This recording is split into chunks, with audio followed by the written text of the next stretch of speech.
Banakacherla linkage లో భాగంగా ఆంధ్ర ప్రాంతంలో బొల్లపల్లి అనేటటువంటి ఏరియాలో 150 టీఎంసీలతోని ఒక ఆర్టిఫిషియల్ రిజర్వాయర్ కడతా ఉన్నారు.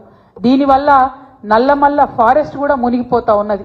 మరి ఆ ఫారెస్ట్ మునిగిపోకుండా తెలంగాణ జాగృతి ఆధ్వర్యంలో ఖచ్చితంగా మేము కోర్టులను ఆశ్రయిస్తాం.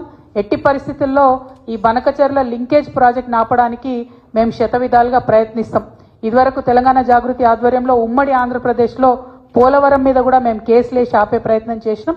సో అదే ప్రయత్నం ఇప్పుడు ఈ బొల్లపల్లి రిజర్వాయర్ని కూడా ఆపే ప్రయత్నం చేస్తాం. ముఖ్యమంత్రి గారు నేను సవాల్ చేస్తున్నా, మీరు నిజంగా నల్లమల్ల పులిబిడ్డ అయితే ఈ బొల్లపల్లి రిజర్వాయర్ కట్టకుండా అడ్డుకోండి. దానివల్ల నల్లమల్ల ఫారెస్ట్ కూడా మునిగిపోతా ఉన్నది. మరి ఈ ముఖ్యమంత్రి గారు ఢిల్లీకి వెళ్తున్నటువంటి సందర్భంలో వారు నేను ఇంకొక డిమాండ్ చేస్తా ఉన్నా, మీరు ఇన్నిసార్లు ఢిల్లీకి వచ్చారు కానీ ఎప్పుడు కూడా నరేంద్ర మోడీ గారిని మీరు బీసీ బిల్లు గురించి అడగలేదు.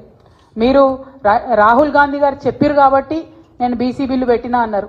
రాహుల్ గాంధీ గారు చెప్పినారు కాబట్టి కులగన్న వేసినా అన్నారు. కానీ మీరెప్పుడు మనస్ఫూర్తిగా మాత్రం బీసీలకు మద్దతు ఇవ్వడం లేదు. ఆ విషయం మీ వైఖరితో స్పష్టమవుతున్నది.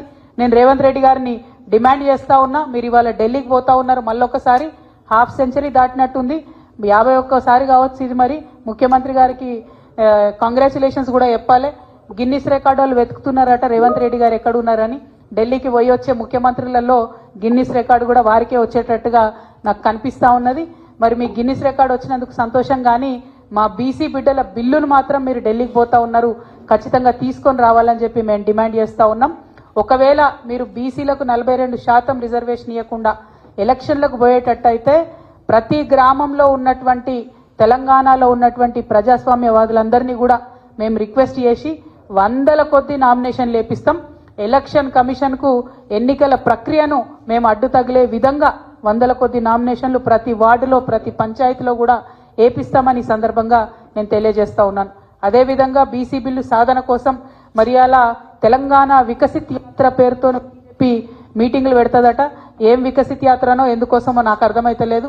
మరి తెలంగాణ సమాజంలో సగం ఉన్నటువంటి బీసీల బిల్లుకు మద్దతు ఇవ్వకుండా మీరు ఎన్ని యాత్రలు పెట్టినా కూడా ప్రజలు మిమ్మల్ని నమ్మరు. కాబట్టి దయచేసి బీజేపీ నాయకత్వాన్ని నేను రిక్వెస్ట్ చేస్తా ఉన్నాను, ఇవాళ బాల్ మీ కోర్టులో ఉన్నది, మీరు నిర్ణయం తీసుకుంటే 42% రిజర్వేషన్ అమలవుతుంది. ఒకవేళ ఇప్పుడు రిక్వెస్ట్ చేస్తున్నాం కానీ ఆ రిక్వెస్ట్లు మీరు వినకపోతే 17వ తారీఖు జూలై 17వ తారీఖు మాత్రం తెలంగాణ మొత్తం కూడా రైల్వే నెట్వర్క్ స్తంభించే విధంగా రైల్ రోకో చేస్తాం. మేము రైళ్లలో ప్రయాణించే వారందరికీ కూడా రిక్వెస్ట్ చేస్తున్నాం, జూలై 16, 17, 18 మీరు కనుక ప్రయాణాలు పెట్టుకుంటే వాటిని వాయిదా వేసుకోండి. 16వ తారీఖు నుంచి మీరు ఎక్కడి నుంచైనా వస్తే తెలంగాణలో ఇరుక్కుంటారు. మరి 18వ తారీఖు నాడు మీరు ఎక్కడన్నా చేరుకోవాలనుకుంటే కూడా మీకు ఇబ్బంది అవుతుంది. కాబట్టి జూలై 16, 17, 18వ తారీఖు నాడు మాత్రం రైల్వే నెట్వర్క్ అంతా స్తంభిస్తుంది తెలంగాణలో. సో మీరు ఖచ్చితంగా ప్రయాణం వాయిదా వేసుకోవాలని కోరుతున్నాను.